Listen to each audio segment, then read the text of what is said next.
Bienvenue sur Étoiline Inès TV. Si vous êtes encore nouveau ou nouvelle sur notre chaîne, n'hésitez pas de vous abonner massivement,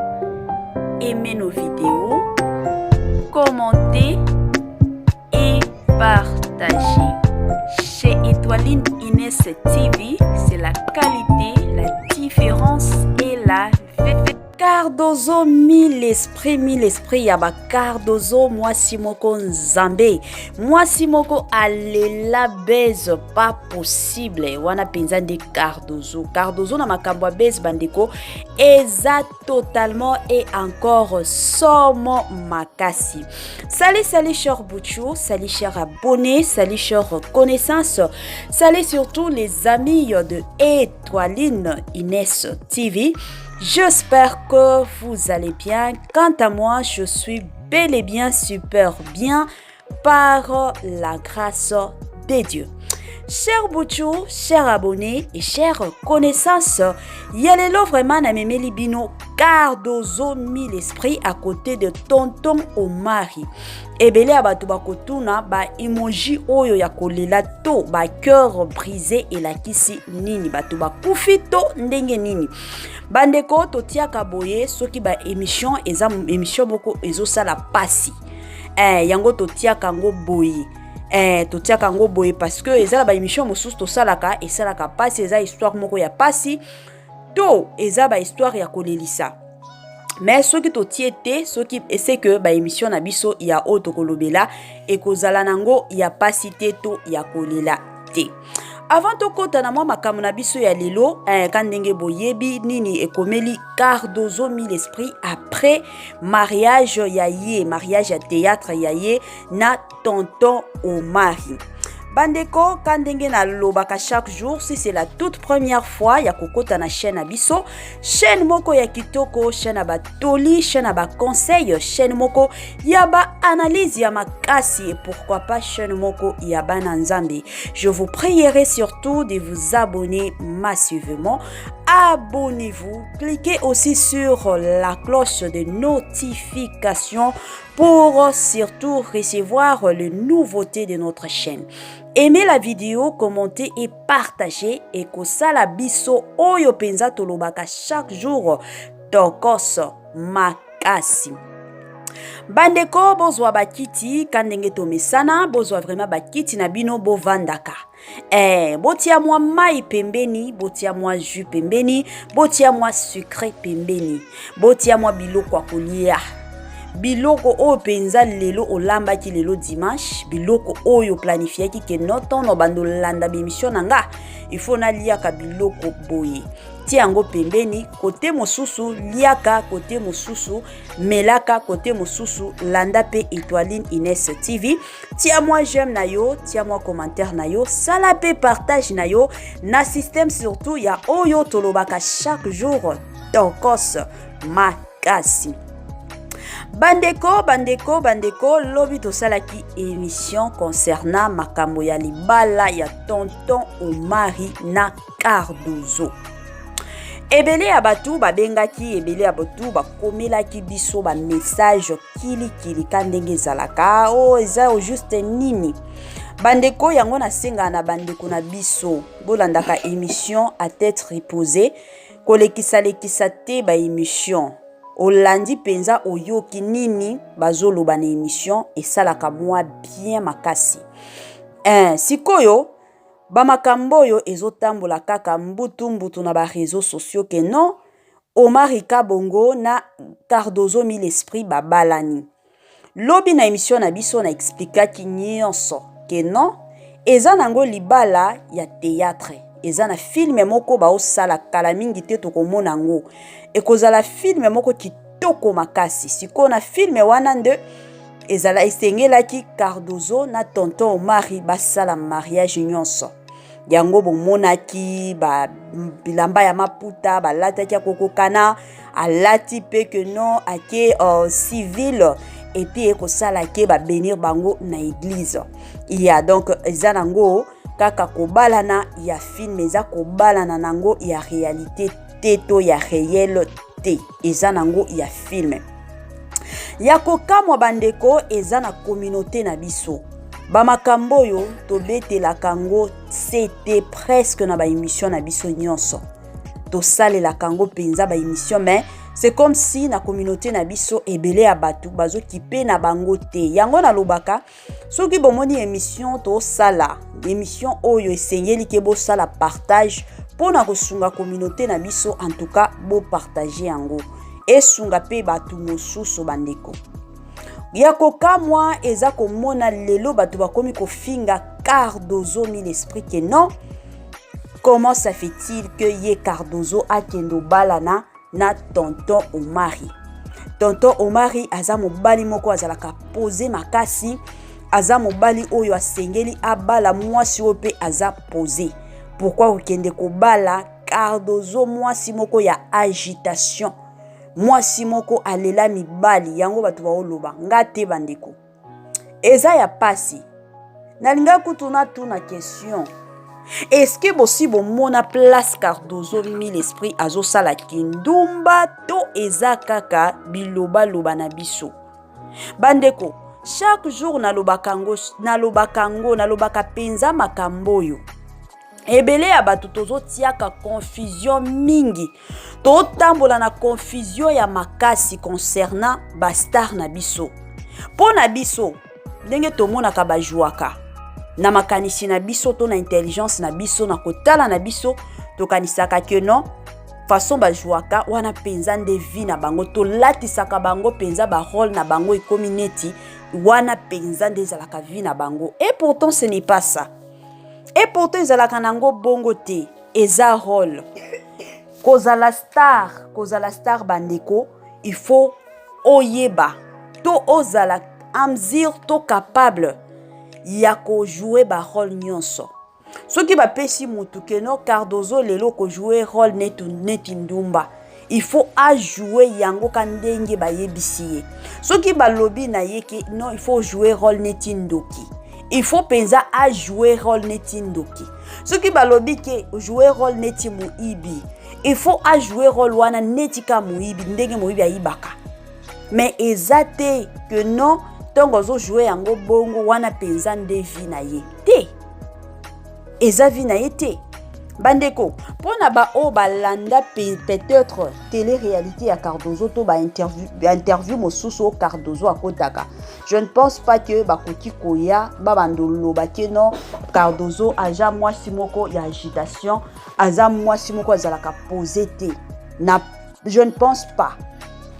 tolandaka ba émission mosusu tolandaka ba interview mosusu kutu na salela ki na biographie na chaîne na biso ezalaka pona ba o penza ba kolinga ba kendo tala bokoki kokota botali na bino biographie ya Cardozo kuna nde bokoyeba mwa makambo mosusu eza ya pasi Cardozo azalaka mwasi ya ndumba te pona o peut-être tokanisaka parce que ba rôle ba pesaka ye azana ndako alibala kote mosusu azobimaka na mobali mosusu to aza epa ya bango kote mosusu aza soki na mibali mibale soki mibali misatu wana ezaka ba rôle bapesaka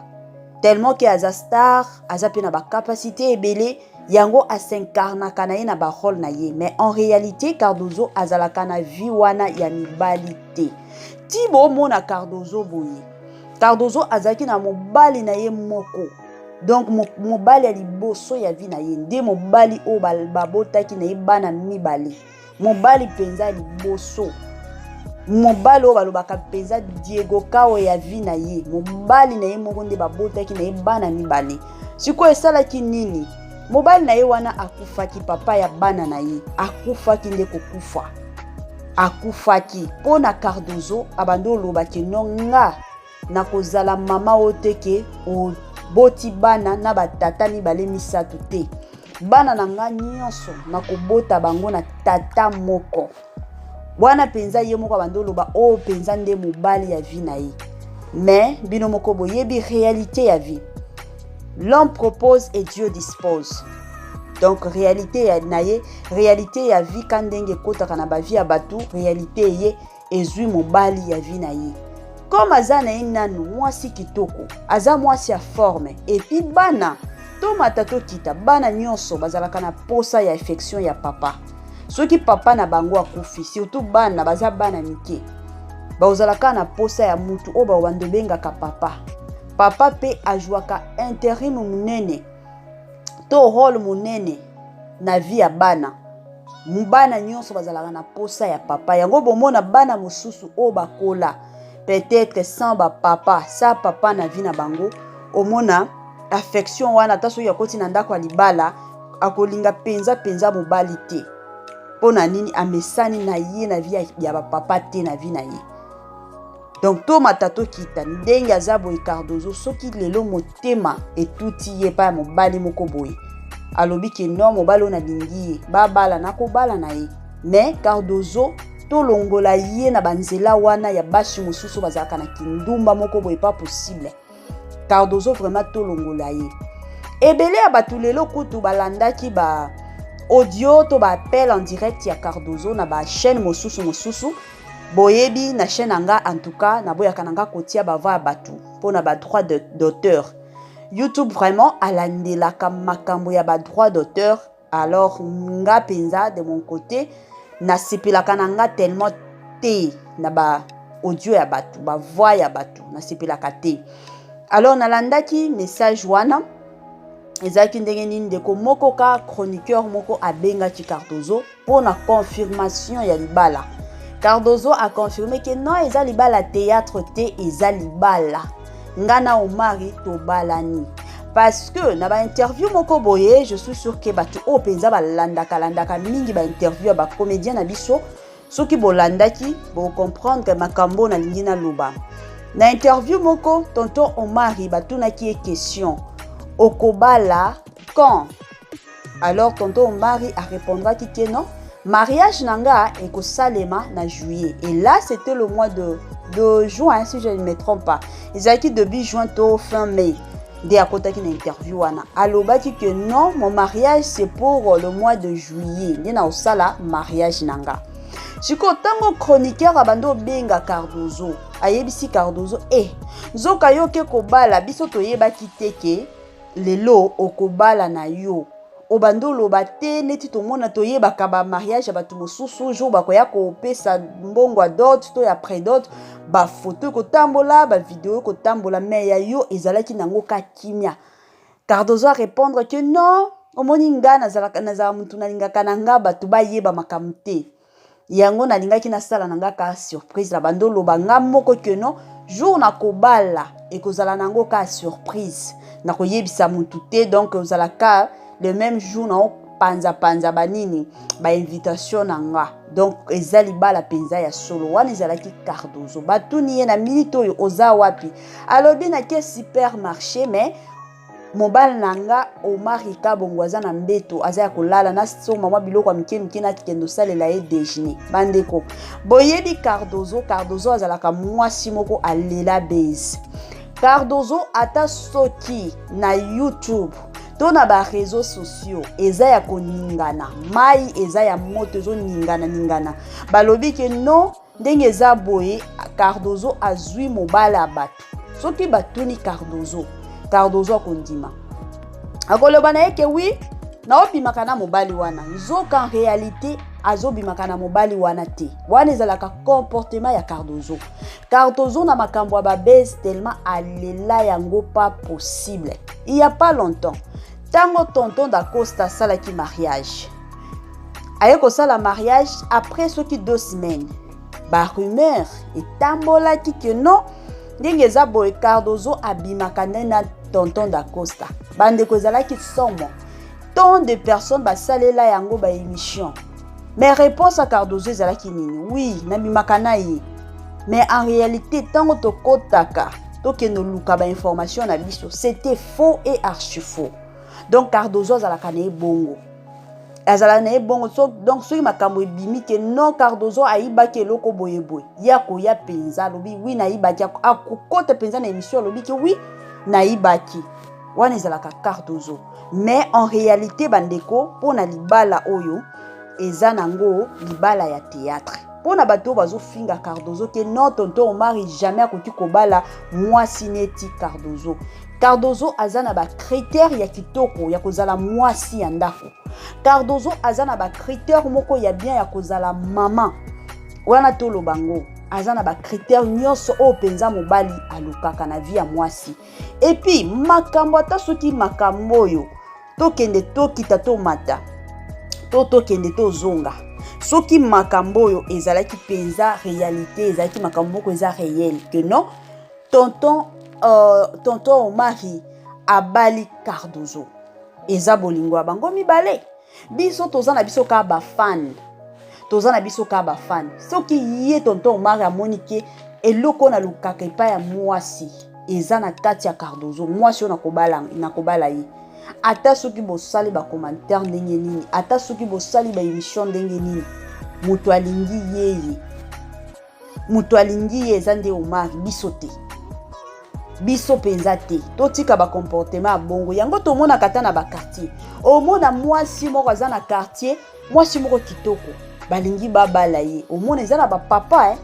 utolongola ba mama eza na ba papa omona ka inde ke na belle famille ya mwana bato ate ko bandoloba biloba na makambo ya lokuta na makambo ya solo omona pe famille s'imposer pa mobali ke non biso tolingi mwasi wana te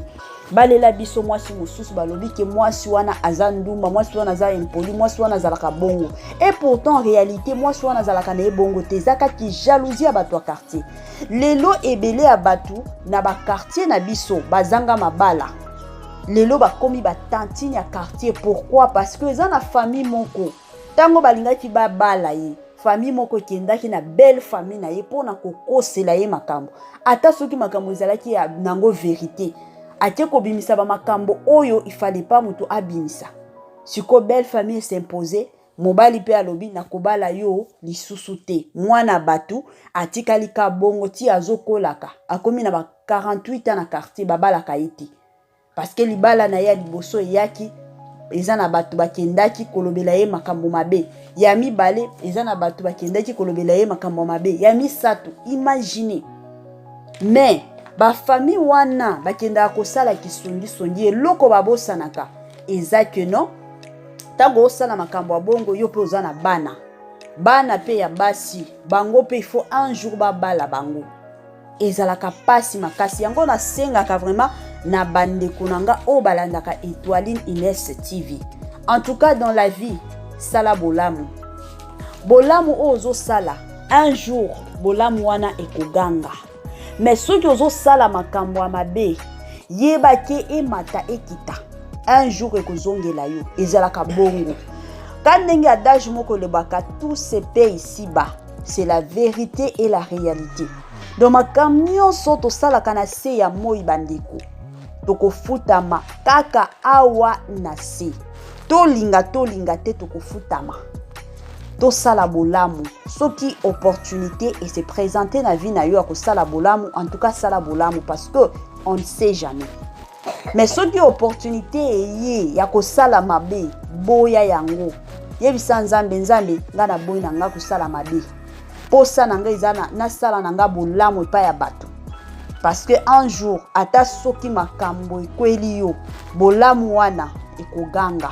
bolamu oyo salaka eko justifier yo mais soki osalaka mabe ozosala mabe pa ya bato mabe wana bandeko soki makambo ekomeli yo mabe wana eko pointe yo eko accuse yo eko loba oui yo po salaka mabe to mabe ekotela yo ezalaka bongo to sala bolamu penza eleki makambo nyonso tu na mokili yango batu mosusu bino bomesana kofinga soki oza mama oyo si obota bana basi kofinga kate mwana batu keno aza ndumba aza muyibi aza boye yebake yo pe oza na basi oza pe na bana un jour batu pe bakobanda ko qualifier to ko disqualifier bana na yo keno bana oyo bazalaka muyibi bazalaka bandumba bazalaka boye ezalaka bongo soki ozolobela makambo malamu pona bana batu yebake bana na yo pe place nyonso bakotambola bato bakolobela bango malamu et puis bato bakozala wana pona ko déclarer makambo malamu pona bana na yo parce que yo pe tu le faisais mais soki ozosala mabe na kimutema mabe lelo bamama ebele omonaka bamama moko na quartier bayebi déjà ke bamama wana ezalaka groupe bamama songisongi bosalaka kisongisongi ya bana bato mais boyebaki bamakambo wana nyonso mabe bolobaka mpona vie ya bana bato eozonga na mitu ya bana na bino parce que bino pe bobota ezalaka bongo tosala bolamu dans la vie. En tout cas place nyonso okende bolamu wana ekobando réclamer yo bolamu wana ekobando ganga ekobando justifier yo to ko défendre yo partout mais soki ozosala mabe wana pe ekobando akizaka yo ekobando kopointaka yo ke non mutu oyo mabe pe ezongela ye donc ezalaka mwa bongo yango ya muke kaka nalingaki na partager na bino mwa récapitulation bandeko ebele ya batu bazomituna mpona mariage oyo eske ezalaki mariage ya solo to ya lokuta bandeko mariage oyo ezalaki nango mariage ya théâtre. Alors, à part ça, ebele ya batu bazoloba ke non, ye tonton Omar akoki jamais kobala Cardozo. Pourquoi? Parce que Cardozo aza mwasi moko azalaka mutu likolo, aza mwasi moko azalaka na posé te na vie. Bandeko, Cardozo aza mwasi moko oyo azalaka na ba principe ebele na vie. C'est une femme qui se respecte beaucoup. Elle se respectaka mingi. Batum ebele bazozwaka ba rôle o bajouaka bazokanisaka ke wana penza ndezalaka vie na bango réel mais en réalité ce n'est pas ça ezaka ba rôle oyo bajouaka ba rôle o penza basenkarnaka yango ebele ya batu bakomi kolatisa bango ke non wana penza nde vie na bango ezalaka bongo. Cardozo c'est une femme qui se respecte aza mwasi moko aza na ba capacité ebele to ba qualité ebele ya mwasi ya libala. Ceux qui tonton Omari alingi penza en réalité abala Cardozo en tout cas problème ekozalate kutu bakovanda kitoko makasi na libala na bango soki balingi babalana wana eza soki. Cher Bouchou, cher abonné et chers connaissances, tokomi vraiment na suka ya émission na biso kandenge boyebi donc toyaka tobandaka et puis tosilisaka. Bye bye.